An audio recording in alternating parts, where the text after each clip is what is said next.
Oi gente, bem-vindos a mais um vídeo do canal. Meu nome é Tuane, eu sou aluna da graduação de Ecologia e aluna de iniciação científica do Laboratório de Radioisótopos Eduardo Pena Franco, onde trabalho com contaminação em aves marinhas. Hoje iremos falar sobre os impactos que o derramamento de óleo causa no ambiente marinho, principalmente nas aves. Então já deixem um like e compartilhem com os amigos para todos saberem o porquê devemos estar atentos e preocupados com esse problema. Mas antes de falarmos mais a fundo sobre o derramamento que aconteceu com o naufrágio do MV Treasure em junho de 2000 na África do Sul, precisamos entender alguns conceitos. Afinal, que óleos são esses e por que podem causar tantos problemas para a vida marinha? Um dos óleos que causam problemas quando é liberado no ambiente é o petróleo. E quando falamos em derramamento, é dele que estamos falando, seja na sua forma bruta, sem nenhum tipo de refinamento, ou em seus derivados, como os combustíveis. Mas como o petróleo chega até os oceanos? O vazamento pode ocorrer em diversos momentos, seja na extração, durante a perfuração dos poços, através da água de lastro de navios, vazamento dos combustíveis das embarcações ou até mesmo através de naufrágios. Mas vocês devem estar se perguntando, esses vazamentos não deveriam ser comunicados? Em teoria, sim, mas o que vemos é que muitos vazamentos não são reportados, principalmente em regiões onde a legislação é mais fraca. Um exemplo de vazamento que não foi reportado foi o que aconteceu no Nordeste do Brasil em 2019, que chegou a atingir 11 estados e trouxe diversos problemas ambientais e econômicos. Isso faz com que esses pequenos derramamentos sejam responsáveis por muitos impactos, apesar deles apresentarem menos de 1% do total de óleo derramado. Na última década, cerca de 6 milhões de toneladas de óleo foram derramadas nos oceanos por ano. Mas como que esse óleo se comporta uma vez liberado? Isso vai depender de algumas propriedades físicas e químicas do óleo, que vão variar de acordo com o local de onde ele foi extraído e do grau de refinamento que ele sofreu. O petróleo é predominantemente composto por hidrocarbonetos leves ou pesados. Os leves são uma mistura de componentes gasosos e líquidos, enquanto os pesados são caracterizados por uma alta concentração de componentes mais viscosos. Não vou entrar em muito detalhe sobre essa parte porque é um assunto extenso e daria um vídeo só sobre isso. Mas uma vez liberado no ambiente, o petróleo pode sofrer alguns processos, como a fotoxidação, a evaporação. Ele pode se depositar no fundo dos oceanos, ele pode emulsificar na superfície ou na coluna d'água, ou seja, ele pode ser misturado com a água. Ele pode ser degradado por bactérias na presença e ausência de oxigênio.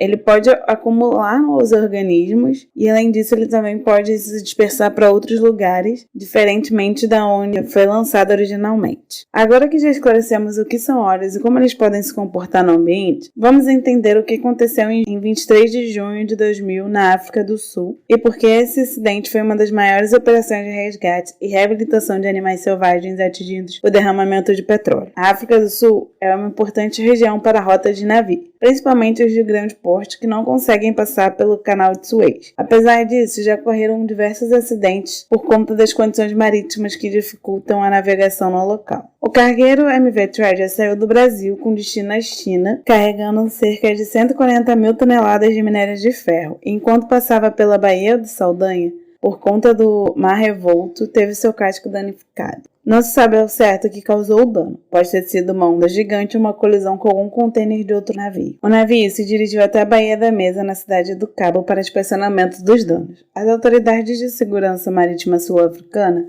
viram que o buraco no casco era de cerca de 170 metros quadrados. Como o navio tinha 245 metros de extensão, não era possível rebocar até o porto da cidade, e a autoridade exigiu que o navio saísse da Baía da Mesa para ser reparado a 80 quilômetros da costa, e que seu combustível fosse transferido para outro navio. Entretanto, por conta do conflito de interesse entre a empresa do navio, as seguradoras, proprietários da carga e as autoridades portuárias sul-africanas, discussões de como proceder não foram rápidas o suficiente, enquanto o navio se encaminhava para sair da Baía da Mesa, afundou entre a primeira e a terceira maior ilha de reprodução do pinguim africano. O pinguim africano é endêmico da região e está classificado como vulnerável no risco de extinção. Suas populações declinaram rapidamente nos últimos anos devido a diferentes fatores, como a exploração do guano, que é onde as aves colocam seus ovos para a produção de fertilizante, a competição com a indústria pesqueira e acidentes de petróleo. 6 anos antes, em 1994, teve um acidente com outro navio, o Apollo C, e esse foi um dos acidentes mais graves de derrame de petróleo. Isso porque o navio carregava 2.400 toneladas de combustíveis e dos 10 mil pinguins africanos que foram resgatados, 54% morreu durante o resgate, ou nas primeiras horas da reabilitação. Quando o Treasure afundou, houve o receio de acontecer a mesma situação. O acidente do Apollo C liberou muito mais óleo do que o Treasure, mas o fato do Treasure ter naufragado entre as maiores colônias de reprodução fez com que seu impacto fosse infinitamente maior. Após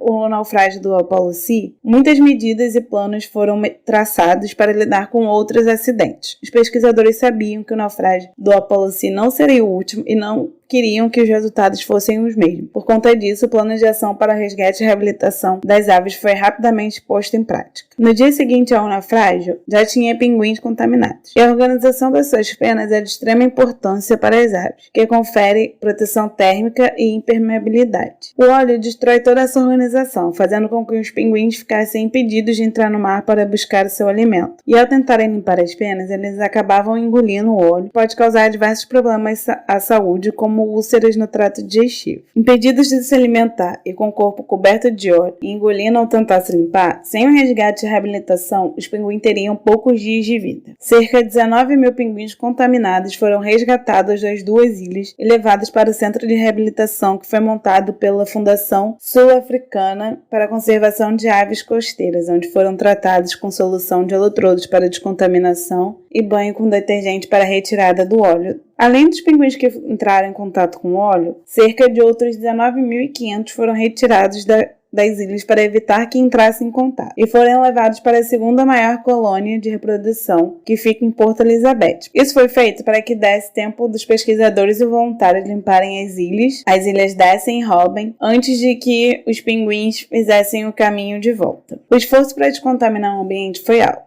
Utilizaram-se diversos métodos para descontaminação, como absorvente à base de tufa, aspiradores e barreiras físicas para impedir a dispersão e remover o óleo que estava nas colônias até a chegada dos pinguins, que foram levados para Porto Elizabeth. O acidente com o Treasure tinha capacidade de diminuir ainda mais as populações de pinguim africano, mas todo o esforço da Fundação Sul-Africana de Conservação de Aves Costeiras no resgate e reabilitação dos 40 mil pinguins fez com que a espécie conseguisse sobreviver a mais um acidente. Cerca de 2 mil pinguins vieram a óbito, um número baixo, principalmente comparado com um acidente da Apollo C, onde 54% dos 10 mil indivíduos resgatados não sobreviveram. Vazamentos em navios petroleiros já ocorreram diversas vezes. O petróleo é a matéria-prima de muitos produtos que utilizamos e o seu transporte para diferentes partes do mundo acaba sendo inevitável. O que podemos fazer então para diminuir os riscos dos pequenos vazamentos e dos acidentes? Parece algo tão acima de nós, mas a melhor forma de termos uma participação é repensando o consumo de alguns produtos e pressionando o governo para ter legislações mais rígidas, para que caso ocorra algum acidente, os responsáveis sejam devidamente punidos e que situações como o que ocorreu no Nordeste do Brasil em 2019 não se repitam em nosso país. Espero que vocês tenham gostado do vídeo. Essa história tinha tudo para ter um final trágico, mas graças aos pesquisadores e voluntários que trabalharam no resgate, reabilitação e na limpeza das ilhas, os pinguins africanos puderam ter uma nova chance. Beijos e até o próximo vídeo.